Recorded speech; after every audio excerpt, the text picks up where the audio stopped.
હું જેવિન બોદ્રા.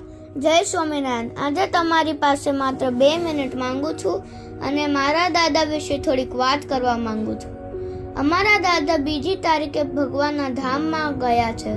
હા, દાદાની ઉંમર 91 વર્ષ હતી, પણ અમે અમારા અમૃતુલ્ય એવા દાદા ગુમાવ્યા છે, જેમનું દિલ સાફ હતું, જેઓ સદાચારી હતા, જે હંમેશા પરમાત્મામાં લીન રહેતા હતા, ભગવાનના પુસ્તકો વાંચતા હતા અને અમને સારી વાતો શીખવતા હતા. મને મહાભારત અને વિષ્ણુ પુરાણનું જ્ઞાન દાદાએ જ આપેલું છે. બા અને દાદાની હાજરીથી અમારું ઘર એક મંદિર બની જતું હતું.